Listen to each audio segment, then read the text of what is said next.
You know, the devil is a liar.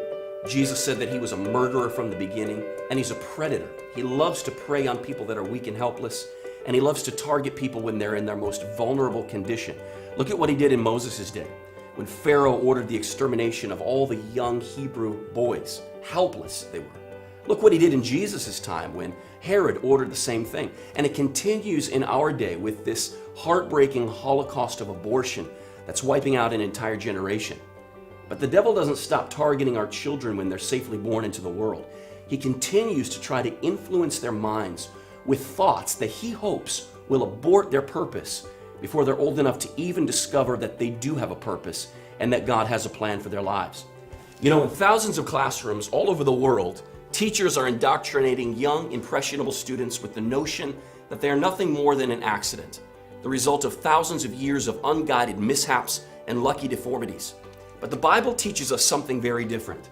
The Bible says in Psalms 139:14 that we have been fearfully and wonderfully made. In fact, it's only in recent years with advances in science that we're just now beginning to understand how true those words really are. Your body is actually a mind-blowing feat of engineering, an unbelievably complex design.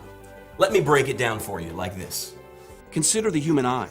The design of which is so elegant and complex, scientists still don't fully understand how it works.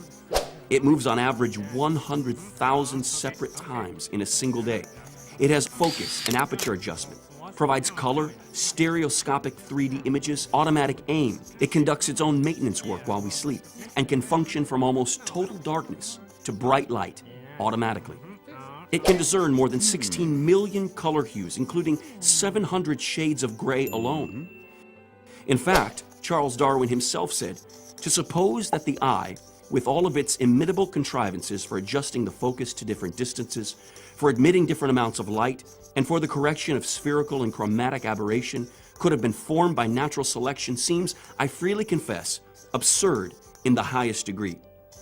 Your skin contains, in 1 square centimeter, 3,000 sensory cells, 200 pain sensors, 12 heat sensors, 3 million cells, 700 sweat glands, 1 yard of blood vessels, and 4 yards of nerves that send messages to our brains at speeds of up to 200 miles per hour. Your brain weighs only about 3 pounds, yet it contains 12 billion cells, each of which is connected to 10,000 other brain cells, making 120 trillion connections. It generates more electrical impulses in a single day than all of the world's telephones put together. Yet it uses less energy than a refrigerator light.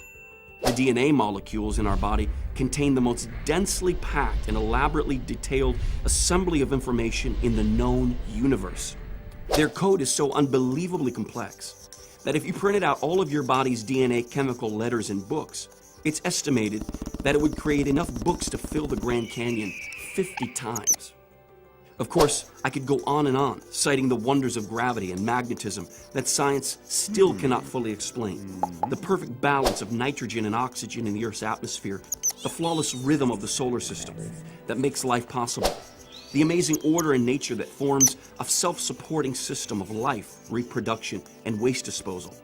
But is any of this really necessary?